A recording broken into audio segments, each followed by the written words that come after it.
This video I'm going to go through the solutions of group sheet 3. So earlier we defined subgroups, and I spent a lot of time ploughing through the boilerplate needed to make subgroups kind of easy to use, as it were. So the setup in this sheet is that G is a group, H is a subgroup of G, and this is how to access those three axioms for subgroups. One is an element of the subgroup, product of two elements of the subgroup is in the subgroup, an inverse of an element of the subgroup is in the subgroup. So those are all the axioms we have, and now the idea is we have to build some more theorems about subgroups. And basically, I couldn't think of some very interesting theorems about subgroups that didn't involve group homomorphisms. So we have three rather simple things, one of which is, I don't know, one of which is just some variant of the other. The last one is a variant of the second one anyway. But let's get on with the first one. The axiom we have is that if X is in H, then X inverse is in H. But of course, more is true. We can say X is in H if and only if X inverse is in H.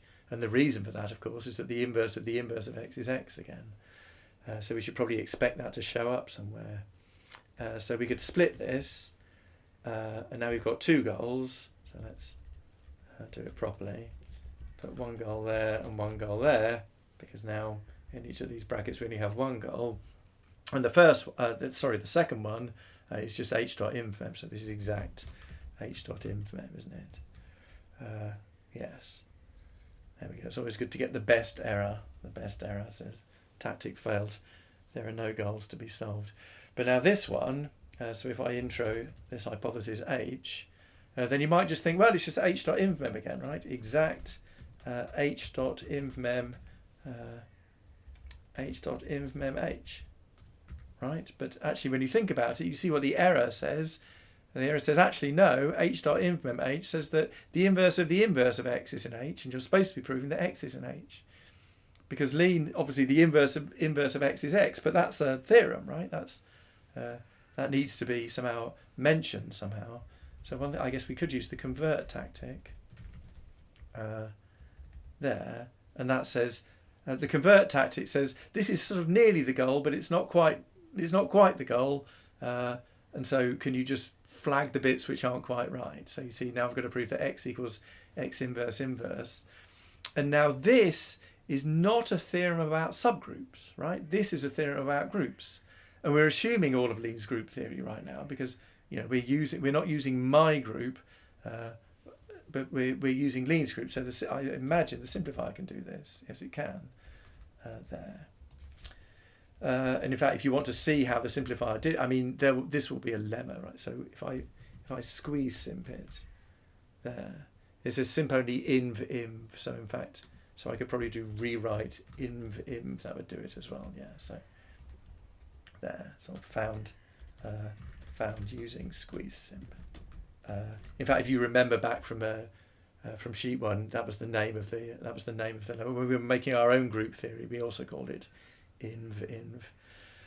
So that's that first thing. And now what's happening here? Mul, mem, cancel, left. So the idea is H is a subgroup of G, X is in H.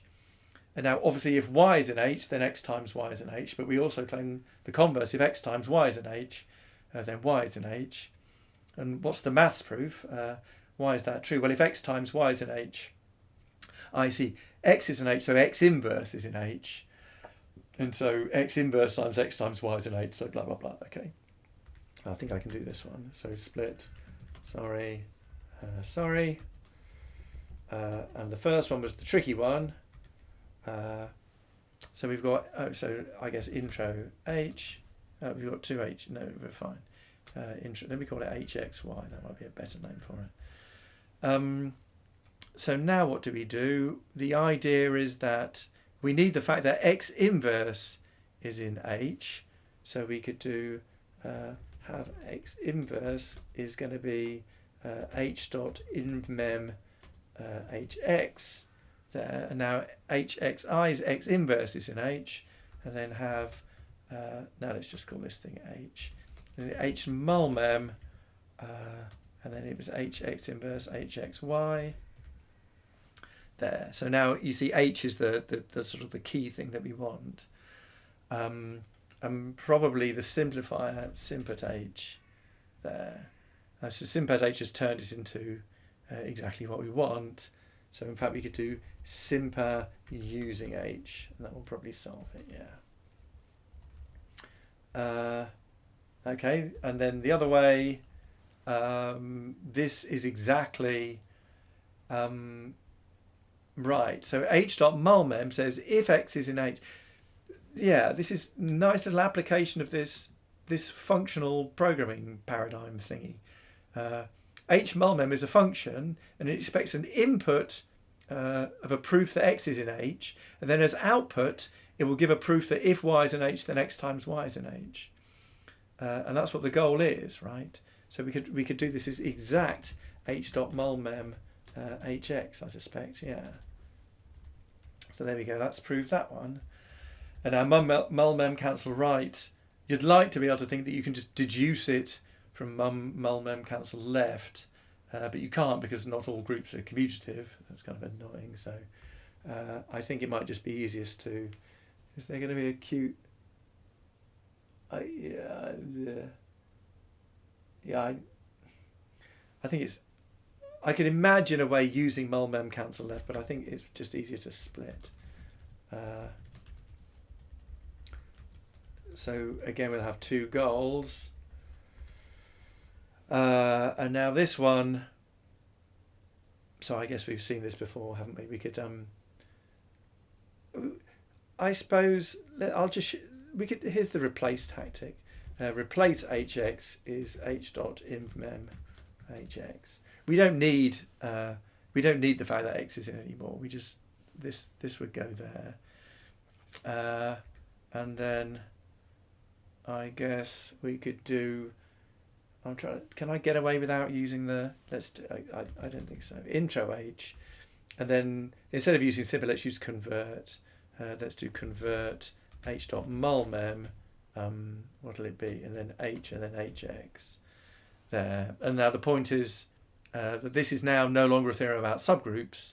This is, x and y are in G, and this is a theorem about groups, so hopefully the simplifier will do it. Great, it did. So that's done that one, and now this one, and then this one, I guess we could intro hy, and then exact h.mulmem hy hx. Does that work there? And so that's done all of those, and I guess that's the end of this video.